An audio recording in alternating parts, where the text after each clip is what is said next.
So, Sheikh, when teaching Islamic Creed, otherwise known as Aqidah, what's a common misunderstanding you've encountered and how have you gently corrected it? Subhanallah.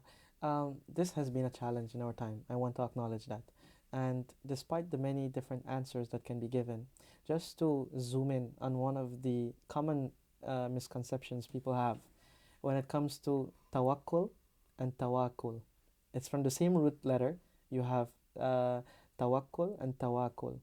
And many people, they confuse the two. For example, tawakkul, it means, basically to put our trust in Allah, to rely on Allah. And tawakkul, on the other hand, is what we don't want. This is like being laid back, being lazy, not pursuing, as we mentioned in the hadith before. And so, many people sometimes they misunderstand this to mean that, Allah is the one who has written our destiny, and Allah is the one who already knows what we're going to do. So we're going to be laid back. We don't need to worry if we commit a sin. Allah knows we were going to commit a sin, so that's okay. We're going to get away with this.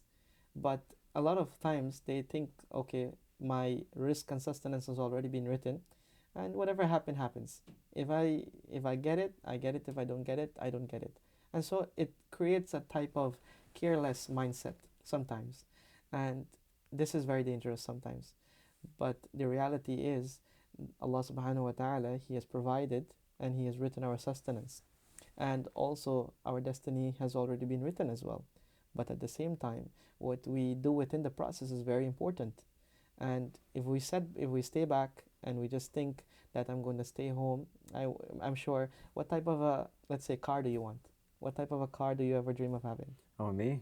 Whatever Atharbai has. Subhanallah.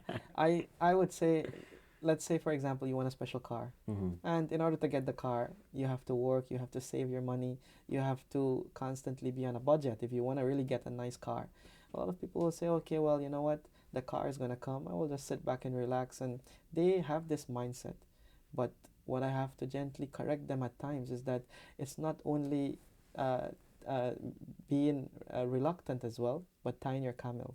Tying your camel and make the effort. Just like the birds, for example. The birds, they leave their nest in the morning and they go. And when they go, they come back with their stomach full.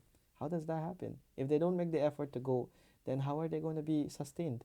So similarly, if we want to be under that same category of tawakkul, putting our trust in Allah, we have to make the effort. We cannot sit back. We cannot be reckless as well. We have to be productive. We have to pursue, and with that, inshallah, we should be able to we should be able to be successful. And at the same time, there was this one time a person, he asked a very interesting question. He say, look at the board, and I want to ask you this too. Look at the board. How it is. I mean, you've been asking me so many questions. I think I'm going to ask you one question I'm now. ready, hit Put me. you on the spot. Birds, they leave the nest. Us, when we leave our homes, if we were to travel to another state, we cannot go without the GPS. How is it that the bird, they leave the nest of a particular branch of a particular tree, and they travel for kilometers?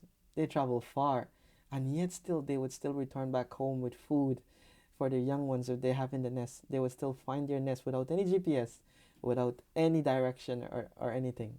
Subhanallah, look at that. I mean, do you have an answer for? Do I get in trouble if I get the answer wrong? No, it's always I'm going to go for the cop-out answer and I'm going to say that Allah takes care of it. Subhanallah. Interestingly, what I find, and you'll be surprised as well, Mm-hmm. a lot of scientists, they have looked to, for example, geography for an answer. And recently they have looked to, for example, physics. And they have seen that within the bird's beak itself, there is something known as cryptochrome.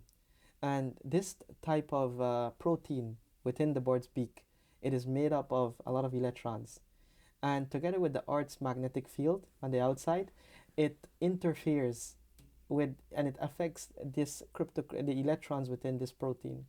And subhanallah, when this happens, a unique combination forms in such a way that it overlaps. And when it overlaps together with the Earth's magnetic field, the beak acts as a sense of direction as well, pulling in a certain direction. And also, not just that, within the eyes, that is within the eyes. And the beak itself, it also has a unique feature inside. that allows the board to navigate its direction. So, subhanAllah, look at how Allah has created the creation. It just makes you imagine how beautiful the Creator is Himself.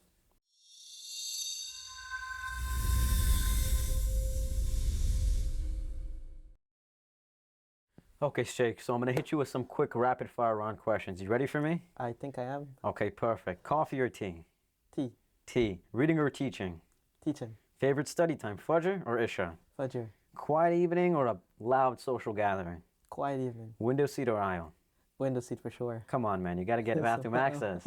Rice or bread? Rice. Biryani or butter chicken? Oh, subhanAllah, nobody can ever compete with me with biryani. Oh, yeah? I love biryani. Android or iPhone? Android. Mercedes or BMW? BMW. Now, this one's going to make a lot of people angry, okay? You ready for this one? Sure. Curry chicken or chicken Oh, curry? subhanAllah, I could have never thought you would have asked this question. I always tell people, regardless of curry chicken or chicken curry, as long as we're having curry. Ah.